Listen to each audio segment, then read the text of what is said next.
Welcome back to the Euro Roundup. I am joined by Doogie, Doogs Meister, the poshest one on FD, and we are both very ill. I'm Very dying cold. right here and Freezing. it's freezing. However, we go straight in to our first winner, and it's at the suggestion of Sergi Yang, and he says Batshuayi. Why is that, Doogie? Well, cheers, Sergi Yang. Yes, Borussia Dortmund won 3-2 against bottom of the league FC Cologne, putting them 1 point away from second place. Dortmund now remain unbeaten in 6 games under new manager Peter Stoger. That was 3 wins and 3 draws. Not bad. Former boss Peter Bosch had not won any of his last 8 Bundesliga games with the club, 3 draws and 5 losses, so it's been a real turnaround in Dortmund's fortunes there.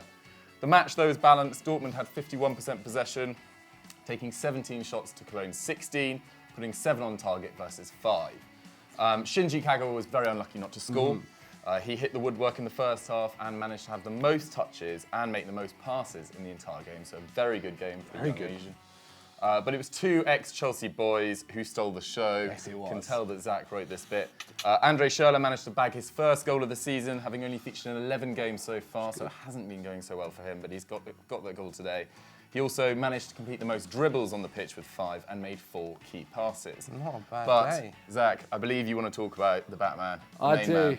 The big man, Michy Batshuayi. He has moved to Dortmund, and what a debut he had. He scored 2 goals and got an assist for his first game for Borussia Dortmund. And here's quite a fitting stat. He's the first Bundesliga player since Pierre-Emerick Aubameyang to score more than 1 goal on his debut in the German top flight. Aubameyang scored a hat-trick back in August 2013. Indeed, but I think he will. Michy, though, had a great game. He took 7 shots, 6 from inside the box, putting 4 on target, completing 2 dribbles, and made 2 tackles. So busy man. Busy man. Defend from the front, as they say. Now, things are looking good for Dortmund. They now face second bottom of the league, Hamburg, and Marco Reus is returning from injury very soon. I'm calling it now.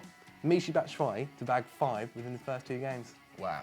Okay, what Quote do you me. guys think? Let us know. How will Batshuayi do in his first few games? Is Zach a moron, or is he just over-optimistic? Let us know. Probably more. Right, it's time for our first loser. Thank you, Clearly Claro, on Twitter for suggesting this one, and you suggested Sevilla. Lama, take it away. Mate, it's not surprising at all. They lost 5-1 away to Eibar, ending their 5-game unbeaten run in all competitions. And it's not surprising the scoreline, given that Eibar had 7 shots on target compared to Sevilla's measly 3. Sevilla gave debuts for Premier League rejects Sandro Ramirez and Roque Mesa. The striker only had 1 shot on target and created 1 chance, while Mesa failed to put a single tackle or manage an interception during the game. The Roji Blanco's right-hand side was completely exposed by left-back Jose Angel, as he got 2 assists and made 4 key passes. No La Liga defender has provided more assists than Angel this term with 7. So keep an eye, he may be on the move in the summer. And also Orellana, I think that's how it's said, also caused havoc on the right side for Eibar, scoring twice and creating 4 chances for his teammates. It was not a bad day at the office for them. Over to you, Doogie. Yeah, so there's problems for Sevilla in this game. They really couldn't get into their passing rhythm. Their 72% pass accuracy is nearly 10% lower than their average across the season. Nzonzi, who's obviously linked with lots of clubs during January, stayed put, and he's usually the trusted midfielder to grab hold of the game. He had a mere 69% pass accuracy, quite work out for when he usually averages a very incredible 88%. Substitutions by Montella were very ineffective too. He brought on Jesus Navas, Luis Muriel, and Iver Benega, all by the 75th minute. But all 3 failed to register a shot or make a key pass. So not a good day for Montella at all. This result puts Eibar just 1 point behind Sevilla, who are in 6th, a European place. And this would be the most incredible story if Eibar managed to secure European football for next season. They made a net profit of €4 million over the past 2 windows, and the Basque City only has 30,000 inhabitants. That would be a great achievement. So it would be the equivalent of sort of Burnley getting into European places in England. So good day for Eibar, horrific day for Sevilla. Sevilla, you're our first loser. We move on to our second and final winner this week. At the suggestion from Matthew Pilcher, it's Ligue 1 Monaco. Yeah, this is a game that we previewed in last week's Continental Club, actually, and Pato and Chris said a Lyon win, but Joe actually went for Monaco, and Joe, proved to be the man with all the knowledge on Very this rare. occasion. Very rare. 10-man Monaco beat Lyon 3-2 at home to go 2 points clear of the visitors in third. The Monegasques were 2-0 down within half an hour, thanks to goals from Mariano and Bertrand Traoré, but Monaco equalised within 9 minutes. First, Keita Balde scored before Falcao added the second, tapping in after his penalty was saved. That was given for a foul on Camille Gilk. However, Keita was then sent off for his second yellow card on 44 minutes, so they had to do over a half with 10 men. He dived in two-footed on Ferland Mendy just 4 minutes after he received his first yellow card, so a real brain fade there. After the red card, Monaco were outshone 10-7, but got 4 on target to Lyon's 2. And sub Steven Jovetic, who came on for the injured Falcao, so they'll be out without Falcao for a few games now as well, set up Ronnie Lopez for the winner in the 88th minute. And this is the second time this season that Monaco come from 2-0 down to win. They also did it in December against Troyes. But Zach, what did you take from the game? Well, from the highlights anyway, the defence seems to be a cause for concern. Monaco have now conceded 2 or more in 5 of their past 7 games and are on track to concede 41 goals this season, having allowed just 31 last season when they won the league. The last 5 Ligue 1 games, though, between Monaco and Lyon have produced 24 goals, an average of 4.8 per game. It's not too bad at all. And as we said, they lost Falcao and Subasic to injury, plus Keita to suspension. Keita and Falcao have scored or assisted 28 Ligue 1 goals this year for Monaco. Wow. That's half of the team's total. So it's not going to be looking good for the future. However, it was a mixed bag for Lyon. They have now conceded 8 penalties in 24 games in Ligue 1 this season, as many as their previous 2 seasons combined. They need to get that under control. But 7 players have received a red card against Lyon in Ligue 1 this season, more than any other team. They've now lost 2 and drawn 1 of those games. They need to make that extra man count. But guys, what do you think of Monaco this season? What do you think of Lyon this season? Where are they going to finish? Obviously, PSG have already won the league. Who is going to get that second place, though? Let us know in the comments below. Our final loser this week are Inter Milan, suggested by Khaled in on Twitter. Thank you very much for your suggestion. Zach, they haven't been on the best form of late, Inter.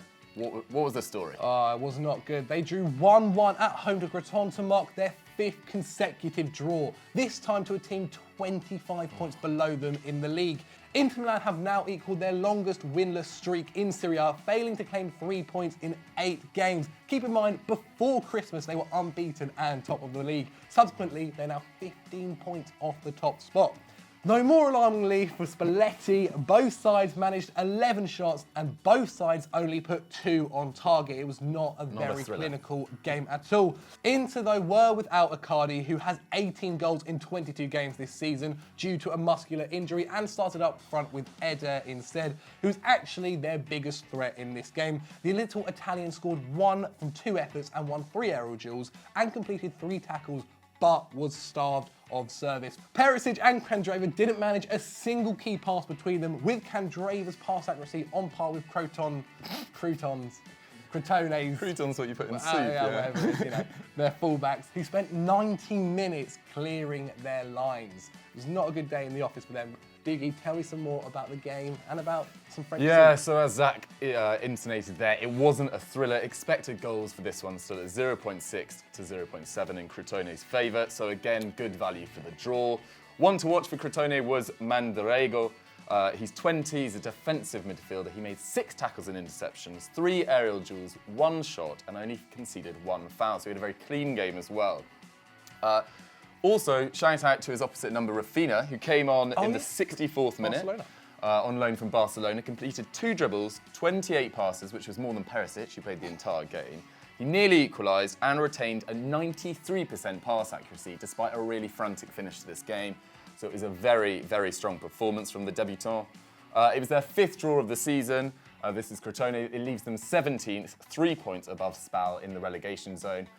Do you guys think Crotone will stay up? And how do you see Inter Milan's season finishing? At the moment, they're in such dire form. Will they be able to recover? Let us know in the comments below.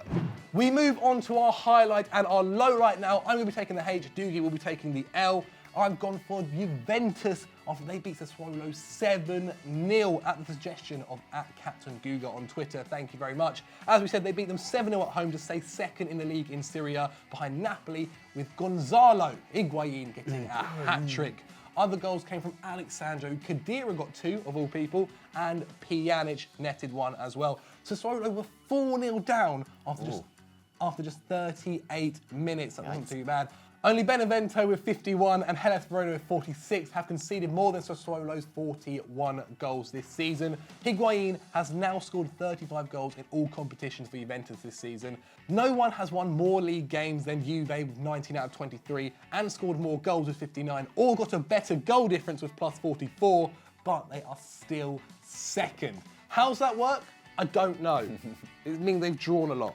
But Doogie, the L, tell me who it is and why. Yeah, so my L this week, suggested by Lucas Moura 2 on Twitter, thank you very much, was Real Madrid. Los Blancos. Zizou said he was disgusted with his team after they conceded an 89th minute equaliser to draw 2-2 at Levante.